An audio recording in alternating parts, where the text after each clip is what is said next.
এই জনসাধারণ মানুষ জনগণ আন্দোলনে নেমে এসেছে বিদায় এই ফ্যাসিস্ট সরকার শেখ হাসিনা আপনি জানেন কি অত্যাচার না করেছে এই দেশে। সে একক ক্ষমতায় ভারতের সহযোগিতায় ভারতের রয়ের মাধ্যমে সে ক্ষমতায় বসেছিল। তার ক্ষমতা দরকার, তার পাওয়ার দরকার। একক ক্ষমতা দেখিয়েছে। আমরা এই প্রেস ক্লাবে মানববন্ধন করে এসেছি। আপনারা জানেন পুলিশ, এই পুলিশ বাহিনী আমাদেরকে যেভাবে পিটাতো মনে করছে আমরা কুকুরের মতন আমাদেরকে পিটাইতো। আজকে সেই পুলিশ বাহিনী কোথায় বাবা? এই দেশে আজকে পুলিশ বাহিনী ওই যে দেখেন বসে রয়েছে একটা কোনায়। আমাদের যদি সেই পরিস্থিতি থাকতো আমরা কি এখানে দাঁড়াই এই পুলিশের বিরুদ্ধে কথা বলতে পারতাম?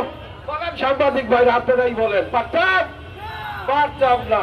আজকে আপনাদের মিডিয়া যে এই আন্দোলনের যেভাবে আপনারা তুলে ধরেছেন, আপনাদেরকে অসংখ্য অসংখ্য ধন্যবাদ মিডিয়াকে। মিডিয়ার ভূমিকা এমন থাকা উচিত যে বাংলাদেশের মানুষের ভাগ্য নিয়ে যারা ছিনিমিনি খেলবে তাদের কিন্তু তুলে ধরবেন। কারণ এই সরকার পক্ষ বিপক্ষ না, সত্য ভ্রষ্ট নিষ্ঠ সম্পদ আপনারা প্রচার করবেন। এটা আপনাদের কাছে আমাদের দাবি। যদি আমরা অন্যায় করি আপনারা সেটাও তুলে ধরেন, জনগণের কাছে তুলে ধরেন, সত্য জিনিসটা প্রকাশ করেন, সাহস করেন।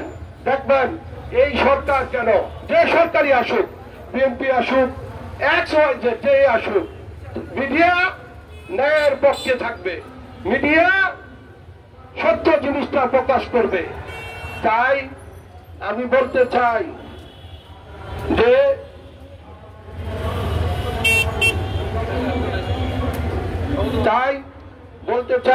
আজকে জিয়া সাংস্কৃতিক সংগঠন ডিসাস এই মানববন্ধনে আমরা আসিয়ার এই দর্শকের ফাঁসি চাই। এই দর্শকের ফাঁসি চাই যে সে একটা মানুষ না, সে একটা জানোয়ার।